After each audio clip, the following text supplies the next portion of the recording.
ഇന്ന് നമ്മൾ ഉണ്ടാക്കാൻ പോകുന്നത് ഇടിയപ്പമാണ്. ഗോതമ്പ് പൊടിയും കൊണ്ടുള്ള ഇടിയപ്പം. അത് ഗോതമ്പ് ഇടിയപ്പമാണ്. അതിനായിട്ട് നമുക്ക് ചൂടുവെള്ളം തിളപ്പിക്കാൻ വെക്കാം.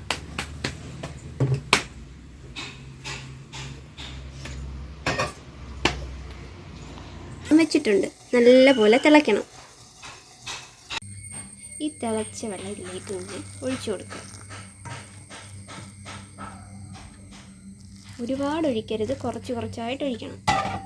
കാരണം അരിപ്പൊടിയുടെ ആ ഒരു ലെവലിലല്ല ഇത്. ഒരുപാട് ചൂടുവെള്ളമായി പോയി കഴിഞ്ഞാൽ ഒരു ചെറിയ കട്ടി കിട്ടില്ല, മൊത്തത്തിൽ അലിഞ്ഞു പോയ പോലെ ആയിപ്പോവും. അതുകൊണ്ട് കുറച്ച് ഒഴിച്ചു കൊടുത്തിട്ട് നന്നായിട്ട് ഇളക്കിയെടുക്കണം.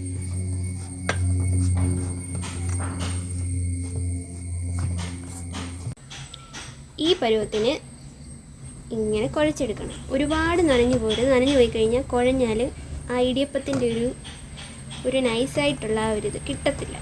അതുകൊണ്ട് ഇങ്ങനെ കുഴച്ചെടുക്കണം. ഒരല്പം വെളിച്ചെണ്ണ ഇതിലേക്ക് ഇട്ടിച്ചു കൊടുക്കണം. കയ്യിൽ പുരട്ടിയിട്ട് ഇതിലേക്ക് തേച്ച് പിടിപ്പിക്കണം. നമ്മൾ മാവ് കുഴച്ചെടുക്കുന്ന ആ ഒരു ലെവലായിരിക്കും ഇടിയപ്പത്തിൻ്റെ ആ ഒരു കറക്റ്റ് പാകം. ഇങ്ങനെ കുഴച്ച് എടുക്കണം.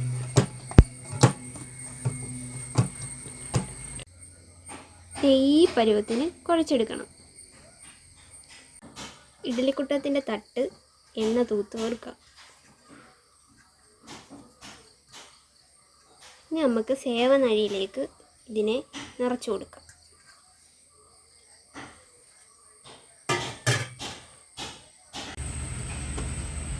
പകുതി പീച്ചെടുത്തിട്ട് അതിൻ്റെ ഉള്ളിലേക്ക് ഈ തേങ്ങ ഇട്ട് കൊടുക്കുക.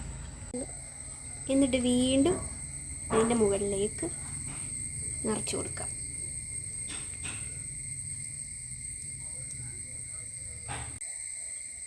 ഇങ്ങനെ ഓരോന്നോരോന്ന് ഇങ്ങനെ ഇട്ട് കൊടുക്കുക.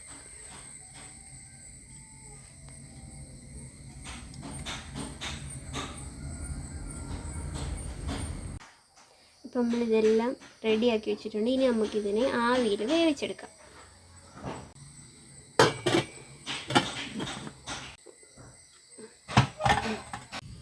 നല്ല വെന്ത് വന്നിട്ടുണ്ട്. ഇനി നമുക്കിതിനെ സെർവ് ചെയ്യാം.